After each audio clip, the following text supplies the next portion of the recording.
Bonjour. Est-ce que vous pouvez vous représenter pour nous, s'il vous plaît? J'ai 60 ans.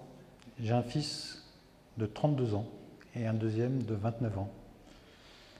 Je suis fils d'agriculteur, donc j'ai vécu à la ferme.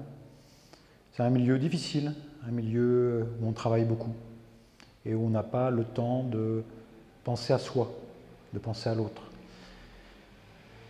Et enfant et adolescent, je collectionnais les images de peinture, les images de guerre, les images noires et blancs. Et j'ai toujours été admiratif de toutes les images, à la fois des reportages de la guerre d'Indochine, des peintures du Louvre, d'Orsay. Et ces images-là, je les collectionnais dans des pochettes. Et j'avais aussi un grand-père qui avait été militaire. Et donc, tout naturellement, vers 13-14 ans, lorsqu'on m'a demandé ce que je voulais faire, j'ai dit à mes parents que je voulais soit servir la France, servir mon pays, en tant que militaire, ou devenir photographe. Dans le milieu dans lequel j'étais, être photographe, c'est plus difficile que d'être militaire. Donc, j'ai choisi la voie militaire. Je ne regrette pas d'avoir servi mon pays pendant 38 ans. J'ai voyagé, j'ai élevé mes garçons. Mes garçons sont orphelins de mère depuis 23 ans. Ils étaient donc tout petits et j'ai à la fois allié mon métier de soldat avec mon métier de père. Et je dois dire que j'étais très fier d'être le père de mes deux garçons. Voilà en quelques mots. Et donc, forcément, j'ai eu cette carrière militaire. Je suis arrivé à Paris, muté à Paris, parce que c'est une obligation dans le parcours d'un officier que d'aller en état-major parisien pour tenir des postes plus importants, à responsabilité. Et je suis arrivé avec mes garçons à Paris il y a plus de 15 ans.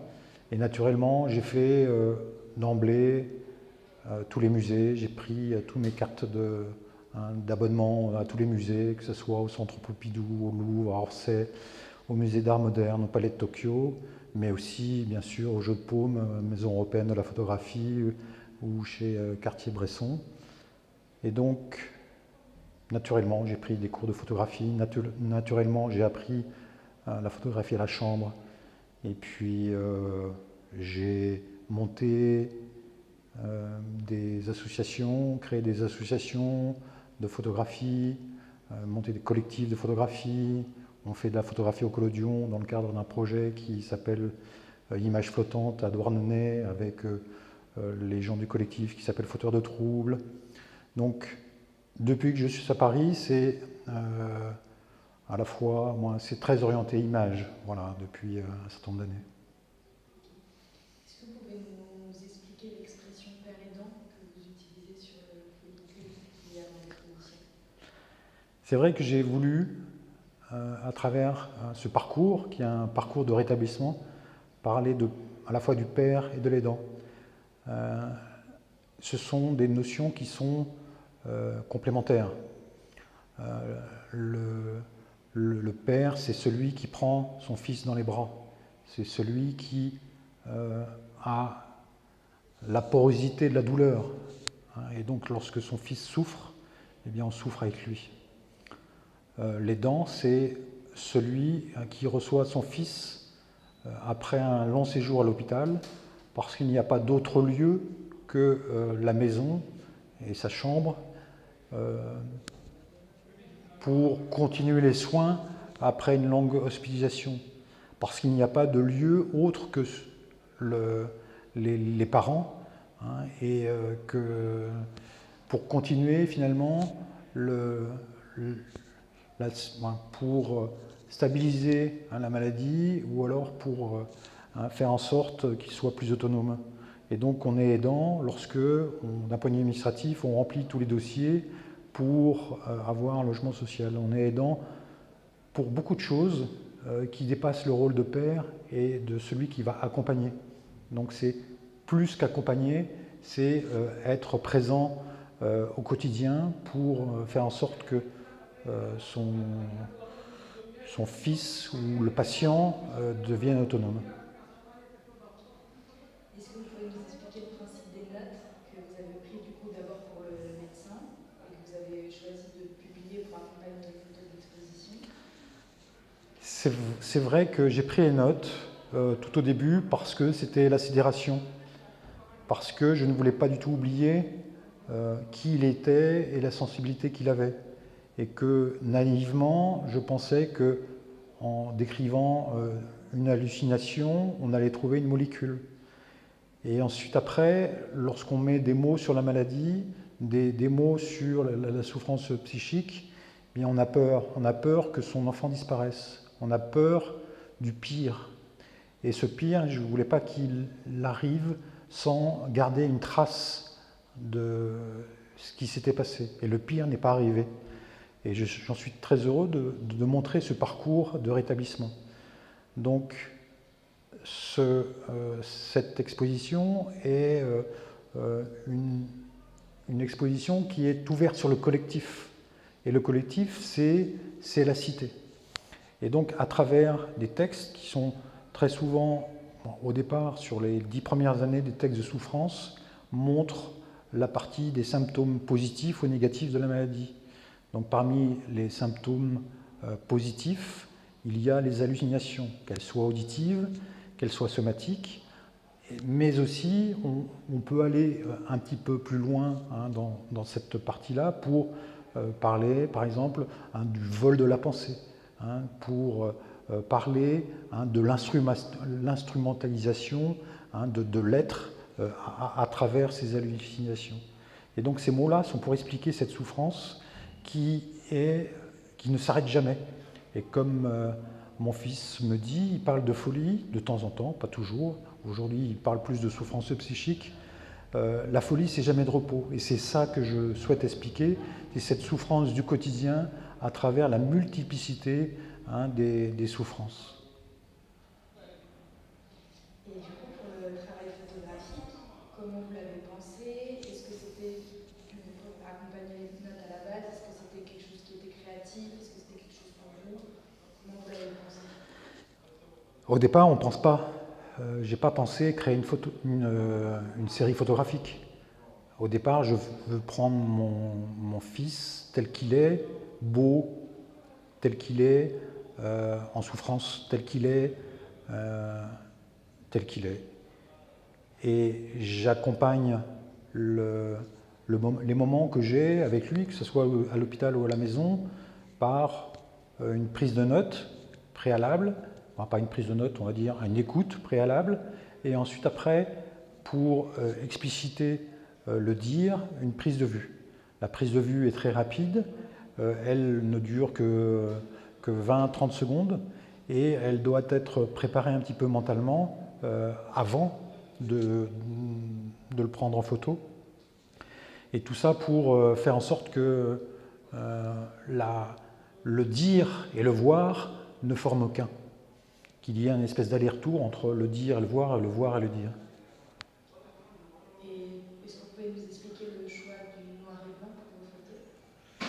Le noir et blanc est dû à mes pratiques photographiques. Lorsque j'ai commencé en 2010, je faisais beaucoup de labos en noir et blanc, argentique. Et donc j'ai commencé à prendre en argentique des portraits d'un jeune homme. Et ensuite, après, j'ai continué en numérique et j'ai continué à le prendre en noir et blanc parce qu'il y a quelque chose d'universel dans le discours et dans le voir, qui est celui, comme je disais tout à l'heure, le fait de montrer cette souffrance et vers le collectif et l'intime qui s'adresse à tout le monde. Et donc ce côté universel, voilà, je l'ai vu plutôt en noir et blanc qu'en couleur, parce qu'il y a certaines couleurs qui peuvent un petit peu choquer. Et je ne suis pas là pour choquer, je suis là simplement pour montrer et faire en sorte qu'on soit dans la compréhension et de ces souffrances. Et est-ce que vous pouvez nous expliquer un peu l'utilisation du flou que vous avez eu sur certaines photos? J'aime le flou en général. Je suis un amoureux de Van Gogh. Et peut-être parce qu'il était fou, je ne sais pas, mais j'ai toujours adoré Van Gogh. Et donc je me suis toujours demandé comment il rendait compte d'un paysage, comment il rendait compte d'un portrait. Et au-delà, moi je ne me prends pas du tout pour Van Gogh, et le flou est là pour montrer la permanence d'une souffrance, ou alors ce qu'on appelle l'agnosie, c'est-à-dire le fait de ne pas comprendre la maladie. Et donc j'ai deux flous dans cette série, dans ce que je montre ici. Un sur un portrait où, lorsque mon fils me dit voilà, la folie c'est jamais de repos, et donc la folie elle est représentée par ce flou et par cette continuité des harcèlements qu'il subit. Et donc cette continuité est montrée par ce flou. Et ensuite, après, la méconnaissance de ce qui se passe à l'intérieur de son cerveau, et donc la non-compréhension de tout ce qui peut se passer, est aussi matérialisée par un flou, qui est un lit dans une chambre d'hôpital, qui est un lit qui est vide. Est-ce que vous pouvez nous expliquer le choix de l'affiche, de la photo de l'affiche? Alors l'affiche est volontairement polysémique. Cette polysémie, elle est là parce que, en fait, on ne sait pas où on est. On ne sait pas si ce garçon est debout, s'il est couché, dans quelle position il est. Il est par ailleurs de profil. Il a les yeux fermés, et derrière soit on va dire ce sommeil, soit cette concentration, soit cette douleur, il y a un jeune homme qui est presque en mouvement, puisqu'il y a cette main qui est là. Et donc cette notion polysémique est importante. Et par ailleurs, il y a une autre notion qui me semble importante, c'est que je ne souhaite pas que le visage de mon fils soit celui de la maladie. Et donc voilà, je préfère mettre un portrait où il n'est pas mis de face, et qu'il soit reconnaissable devant tout le monde, et que pour lui, voilà, il n'est pas l'image uniquement du malade, et que c'est aussi un être, et donc c'est aussi une façon de le préserver. Et du coup, c'était la part qu'avait eu votre fils dans cette exposition. Est-ce que c'était un travail collaboratif? Est-ce que c'était juste votre point de vue de père aidant? Comment ça s'est réfléchi? Mon fils a toujours été toujours en harmonie par rapport à la prise de vue. Et donc, il a toujours eu l'habitude que je le prenne en photo, et que finalement, voilà, il soit un beau garçon face à un cliché. Donc, il y a une connivence photographique, et il est d'accord avec moi sur le fait que son histoire doit pouvoir servir à la cité, doit servir aux personnes qui ne comprennent pas ce qu'est la souffrance. Et donc il m'accompagne dans ce projet pour faire en sorte que les malades psychiques soient regardés avec un autre regard, un regard bienveillant.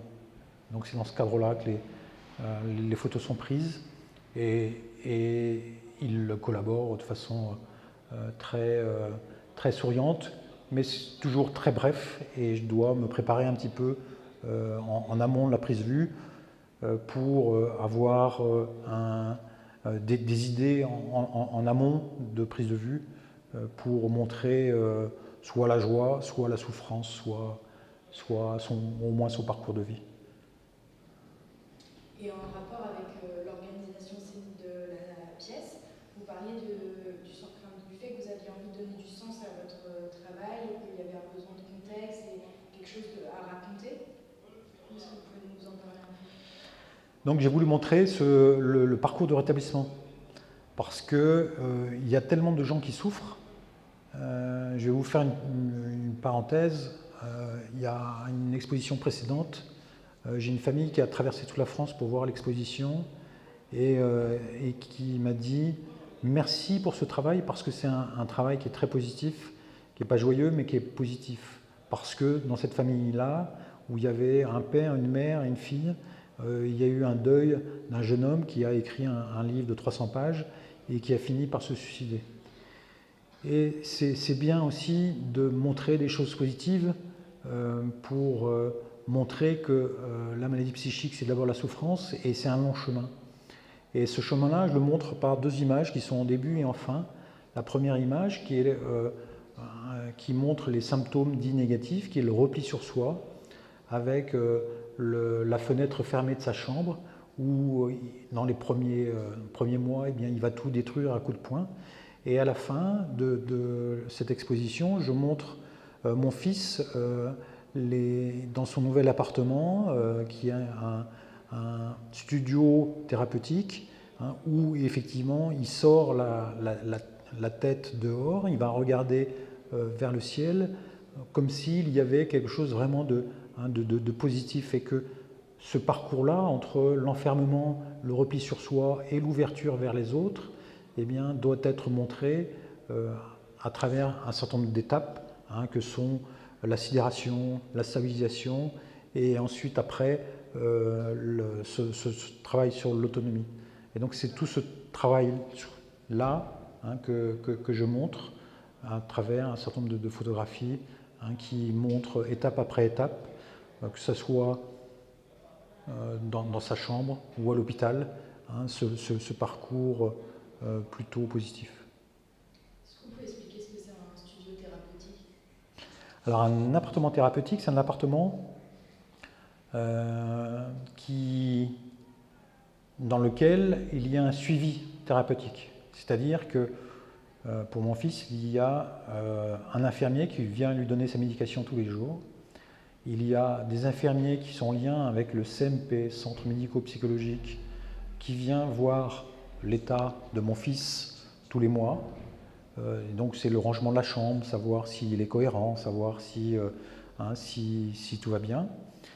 C'est un psychiatre qui se déplace de temps en temps, et c'est aussi un appartement, dans ce cadre-là, qui a été loué à mon fils dans le cadre d'une fondation qui s'appelle la Fondation Falleret, hein, qui aide toutes les personnes qui ont des souffrances psychiques, des maladies psychiques, et qui leur loue pendant un certain temps, le temps de l'apprentissage de l'autonomie, un appartement thérapeutique. Et la Fondation Falleret vient aussi visiter une fois par mois mon fils dans le cadre de cet appartement thérapeutique. D'accord. Et du coup, vous avez déjà fait d'autres expositions avant. En quoi c'était intéressant ou pertinent pour vous d'exposer ici à Canopy? Canopy est au centre de la migration. C'est un lieu populaire, mais aussi un lieu où se côtoient les Parisiens, les gens qui sont effectivement dans la rue, mais aussi ceux qui emmènent leurs enfants à vélo dans une petite poussette. Et donc c'est la confrontation de toute la cité. Et la cité populaire et la cité non populaire, plus bourgeoise, on va dire. Et donc c'est important que ce parcours, qui est celui de mon fils, puisse être montré à toutes les populations, parce que c'est vrai que le migrant est plus sujet, de par son parcours, qui est aussi un parcours de souffrance, est plus sujet à des troubles d'ordre psychique. Et lorsque il y a des événements malheureux, hein, dans les médias, et que ce sont des migrants qui commettent des troubles, des méfaits, des meurtres, on voit d'abord le migrant avant de voir le malade. Et donc c'est important, hein, de montrer ça ici, à l'espace Canopy. Et du coup, expositions, les événements que vous organisez, qu'est-ce que vous souhaitez montrer, qu'est-ce que vous souhaitez dire? Je veux que la maladie soit mieux comprise. Je souhaite que la maladie soit déstigmatisée. Je souhaiterais que les médias et les politiques fassent un petit peu d'empathie par rapport à tous ces gens qui sont en souffrance. Lorsqu'il y a un événement malheureux, on parle non pas du quoi, mais du pourquoi. Pourquoi ça s'est passé? Pourquoi il y a tant de personnes qui sont en prison, qui sont dans la rue ou qui sont complètement repliées chez eux? Pourquoi on n'a rien fait alors qu'ils sont en train de décompenser pour les emmener vers les soins? Et en fait, c'est ça que je souhaite, c'est que la psychiatrie soit vraiment prise en compte et qu'on fasse attention à l'autre et qu'on regarde l'autre autrement, surtout lorsqu'il souffre. Et du coup, est-ce que vous pouvez nous parler un peu des projets à venir, ou qui soient dans cette continuité ou pas? Qu'est-ce que vous souhaitez faire? Alors, c'est vrai que j'ai, comme beaucoup de photographes, beaucoup de projets, beaucoup d'envies, etc. Effectivement, moi, en tant qu'ancien militaire, je voudrais bien travailler sur les syndromes post-traumatiques. Je ne sais pas si j'aurai l'occasion. C'est un sujet qui est aussi difficile. Mais je travaille sur un autre sujet. Je travaille sur ce qu'on appelle le cimetière des fous. Le cimetière des fous, c'est un cimetière qui se trouve à Évreux et qui va être rasé par une 4 voies. Et donc je me suis posé la question de ces fous. Mais pourquoi ces gens qui sont enterrés et qui sont dans un cimetière où les oiseaux chantent et où les arbres sont centenaires, et pourquoi on va le raser, et qui sont-ils? Et donc je cherche dans les archives savoir qui ils étaient et ce qu'était la psychiatrie au début du XXe siècle. Et là on trouve les horreurs du monde. Le monde, on voit qu'il ne va pas bien, mais il n'allait pas bien non plus avant. Donc on va certainement vers plus d'humanité, mais on part de loin quand même.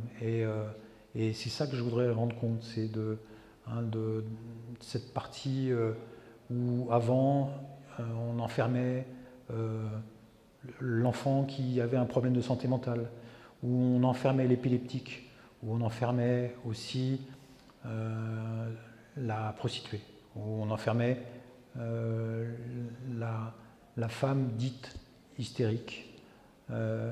Et c'est ça que je veux montrer aussi, c'est lorsque on veut plus les gens, eh bien, voilà, lorsqu'on ne veut pas les regarder, lorsqu'on ne veut pas les soigner, eh bien, on les enferme, maintenant on les met en prison.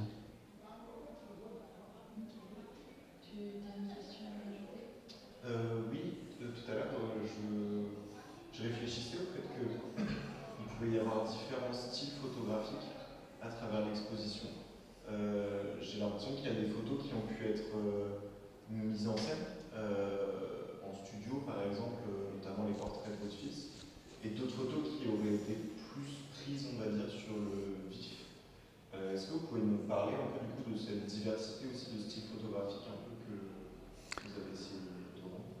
Il y a une photographie, moi en fait, s'il y a eu un studio, il y a eu un studio une fois chez moi, parce que mon fils était stabilisé, et donc effectivement il y en a eu une. Sinon, il n'y a aucune photo studio, il n'y a que des photos soit prises dans mon appartement, dans ma salle à manger, dans sa chambre ou à l'hôpital.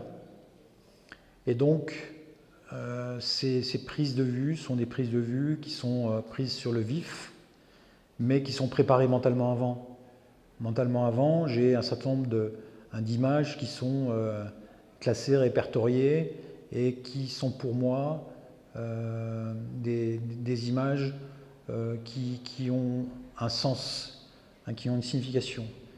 Il y a eu un épisode de violence à l'hôpital, et il y a eu une très bonne réaction des infirmiers, et les infirmiers ont eu dans le cadre de cet épisode de violence, parce que mon fils ne voulait pas prendre de neuroleptique, il y a eu une expression de mon fils qui m'a dit, voilà, j'aurais pu, sachant qu'il a fait beaucoup de sports de combat, il a fait du MMA, il m'a dit, voilà, j'aurais pu tous les faucher. Voilà, ils étaient 5 ou 6 et j'aurais pu m'occuper chacun d'eux, et je sais qu'il a cette énergie pour pouvoir le faire. Et donc il m'a dit, voilà, il y avait la chaise là, et avec la chaise, et donc j'avais dans mon répertoire d'images une image où quelqu'un se tenait debout sur une chaise comme revendiquant quelque chose. Et là, lorsqu'il m'a parlé de la chaise, effectivement je l'ai fait poser debout sur la chaise, contre le mur, pour montrer finalement l'impuissance par rapport au monde hospitalier, par rapport à la maladie, par rapport, et donc cette contradiction entre ce moment de violence qu'il y aurait pu y avoir, cette impuissance de la compréhension de la maladie, et effectivement c'est une photographie mise en scène, mais c'est une photographie qui a un sens dans le cadre de cette réaction de non-prise de neuroleptique à l'hôpital, et de la réaction qui a failli être violente. Et donc effectivement, il y a quelques prises de vue qui sont entre guillemets mises en scène, mais qui ont un sens et qui sont vraiment préparées en amont. Oui. Non, moi je disais si vous vouliez rajouter quelque chose pour terminer. Oui, 2 petites choses. Tout d'abord sur le mot schizophrène, qui est utilisé par à la fois nos politiques et par nos journalistes comme quelque chose d'ambivalent. La schizophrénie est une maladie, ce n'est pas quelque chose d'ambivalent. Alors on peut utiliser de façon métaphorique les choses, et les gens qui ne sont pas touchés par ce mot-là voilà, se disent qu'effectivement c'est un mot qui est aujourd'hui passé dans le vocabulaire courant. Pour tous ceux qui sont touchés par la maladie, ils sont heurtés à chaque fois. Donc le mot schizophrénie, c'est d'abord une maladie psychique qui est chronique, qui dure toute la vie. Et donc lorsqu'on a un sentiment ambivalent, c'est l'espace d'un instant. Et je trouve que c'est toujours pas bien utilisé. Et toujours par rapport à nos journalistes et nos politiques, à chaque fois qu'il y a un événement malheureux, par exemple des crimes, je vais simplement prendre l'exemple du crime, de 4 crimes, il y a eu 4 meurtres à l'hôtel de police à Paris il y a 2 ou 3 ans, et pour lequel c'est un cadre B, un Martiniquais, qui a avec un couteau, tué 4 de ses collègues. Et pendant 3 semaines, on a parlé des fichiers S dans la police et des fichiers S parmi les fonctionnaires, et finalement du terrorisme qui était arrivé chez nous, alors que dès le premier soir, on avait entendu, moi le lendemain matin plutôt, on avait entendu la femme de ce fonctionnaire et qui disait qu'il avait des envahissements, et il avait des dires qui n'étaient plus contrôlés, et qu'elle ne savait pas quoi faire par rapport à par rapport à ces délires. Et donc cette longue nuit a débouché finalement sur cet épisode de meurtre. Et lorsqu'on regarde l'attentat de l'hôtel de police sur Wikipédia, on lit que c'était un attentat. Or, ce n'est pas un attentat, c'est tout simplement quelqu'un qui était malade et qui a eu un délire et qui s'en est pris effectivement à ces policiers. Et c'est tout à fait effectivement tragique. Et le juge antiterroriste, fin octobre, c'était le 30, alors que les meurtres ont eu lieu en début de mois, a dessaisi cette procédure qui était au départ antiterroriste, parce que on avait considéré qu'effectivement, cette personne était malade. Et donc, à chaque fois, comme pour cet incident, et il y en a eu bien d'autres après, on se dit, quoi? Tiens, c'est quoi le problème? Le problème, c'est quelqu'un qui serait fiché S. Et on ne se dit pas pourquoi. Et c'était simplement un délire mystique de quelqu'un qui était malade et qui n'a pas été soigné. Et comment se fait-il que dans le cadre d'un ministère, quelqu'un qui commence à avoir un délire mystique n'est pas pris en compte pour aller vers les soins? Et c'est le pourquoi qui est important et non pas le quoi. Le quoi du terroriste, du fichier S, alors que des délires mystiques, il suffit d'aller en psychiatrie pour en voir tous les jours. Tous les jours des Allahu Akbar, mais ce n'est pas parce qu'on dit Allahu Akbar qu'on est un terroriste. On peut effectivement dire ce genre de choses alors qu'on est tout simplement malade. Merci. Voilà, j'ai dit d'autres choses, d'autres petites histoires.